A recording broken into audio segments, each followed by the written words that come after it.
A strong character is not a rigid character. In fact, exactly the opposite is true.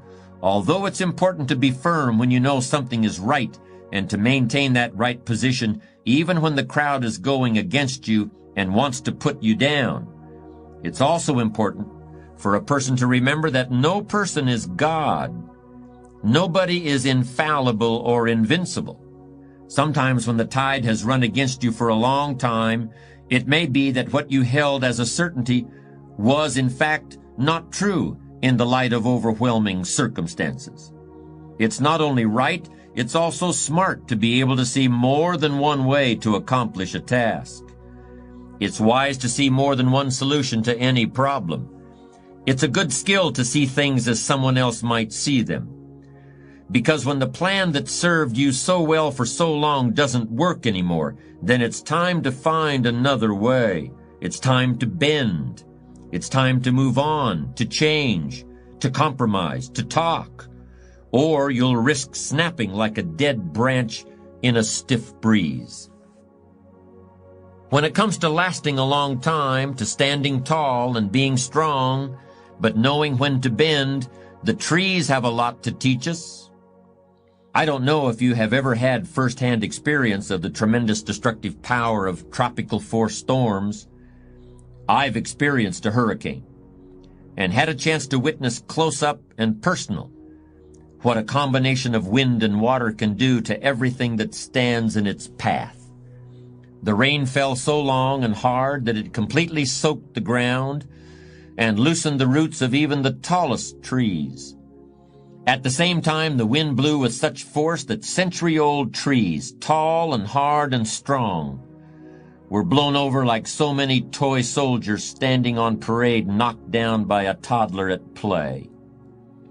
However, the enormous willows, some standing tall as a house and covering what would be an entire lot in some parts of the city, lithe and flexible, and bending and bowing gracefully to the slightest breeze or to the mightiest gust, weathered the heavy blows of the storm.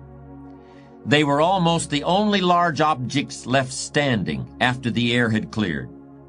Not only were tall trees and power poles and seawalls crushed by the storm, houses built to stand up under normal circumstances collapsed and their roofs were carried off in one piece and blown clear into the next county. Everything that tried to oppose the storm's fury was damaged or destroyed. Everything that gave way, that was strong yet flexible, survived. Maybe some of you remember playing the game of scissors, stone, and paper when you were kids. You know, make a fist and count to 3.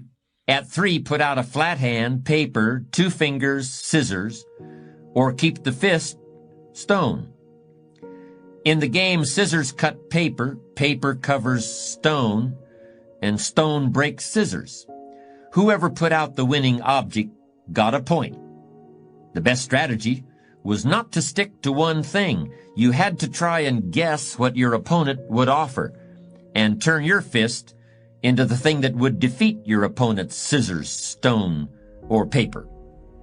This game teaches a child to think about the nature of materials, how something can be strong or appropriate in one situation, and yet be the wrong tool, a losing proposition in another. It also teaches a child to vary his approach, to be flexible, so that his opponent can't anticipate what he's going to do, and recognize that even as you are trying to outsmart the other guy is also trying to outsmart you. You see, the nature of change is such that these things which today look so large and important may turn out to be mere flashes in the historical pan. There may be something else we haven't even thought about.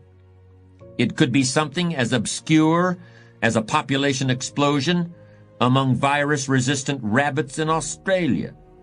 That will be the key element in global changes we can neither anticipate nor even imagine. This has often happened throughout history. That's a key point, of course. That's why all our best-laid plans do sometimes go astray. It's entirely possible and even likely that nothing will ever turn out as we expect. And so no matter how much we prepare for one turn of fate, something will sneak up from the blind side when we're least expecting to be interrupted at our accustomed rounds. When that time comes, as it will, the people who survive and even triumph over the unanticipated will be people who are ready to adapt. They will bend in the first gust. They will step back and let something else bear the brunt of impact. I don't really think it's less important or more important today to be open to change and flexible in adapting to it than it has been in the past.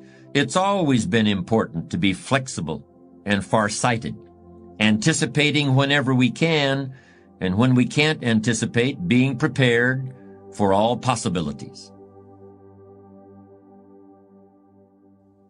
Up to now, we've mostly talked about what might be called tactical flexibility, where a specific situation requires a knowledge of the various alternatives, and a specific set of circumstances requires nimbleness and dexterity.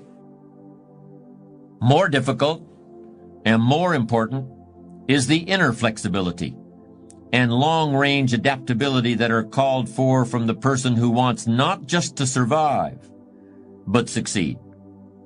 A very wise man once said, "You can't step in the same river twice. Every moment all things are changing, and the next minute is never like the last one. Whenever you achieve a hard-won success, it's always because you've been able to create a flexible response to the conflicting needs and ambitions and feelings of other people.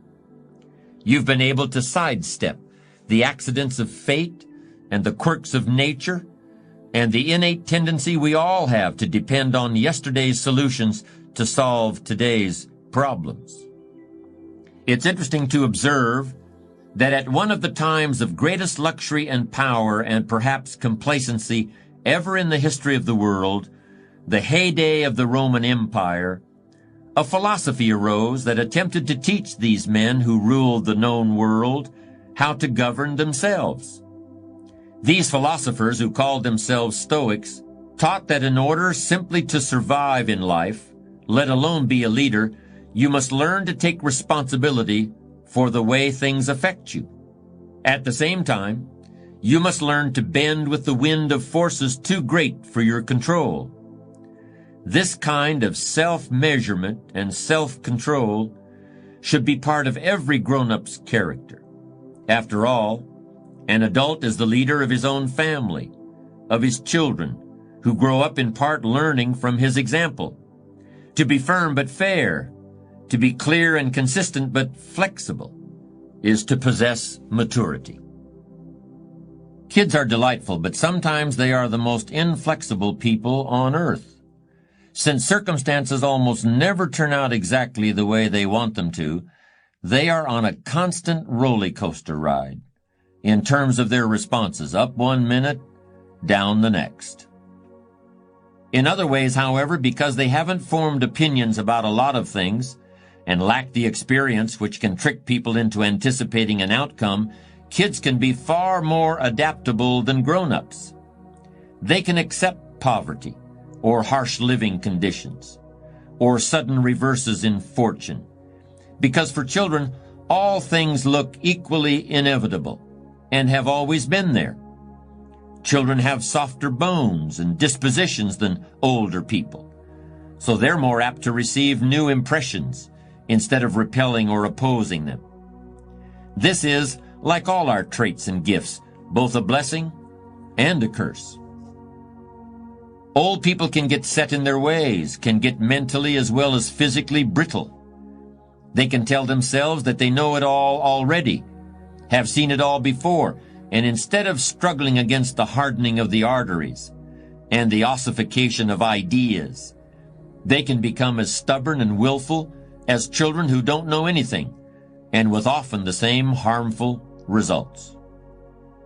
I think it was a great American novelist and keen observer of his fellow man who remarked that old people are on the same side of life as children and animals, and that they can see things regular people do not.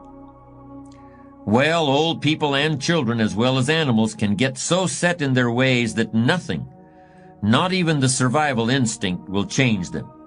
Old people too often get fussy about their food.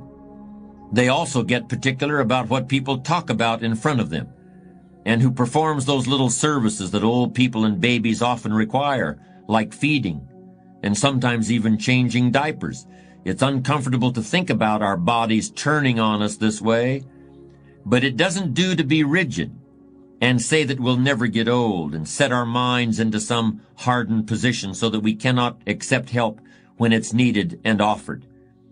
That would be the kind of pride that destroys a person just as surely as walking into speeding traffic saying to yourself, the pedestrian has the right of way. True, but tell that to the ambulance attendant. If a man fools me once, I think, that's not nice, and I remember it. And if the same man fools me a second time, I think, shame on you. If the same fellow tricks me a third time, well, I have been warned and should have changed my ways and didn't, and I think, shame on me. Here's a little rhyme to remind you of this wisdom. Fool me one, that's not nice. Fool me two, shame on you. Fool me three, shame on me.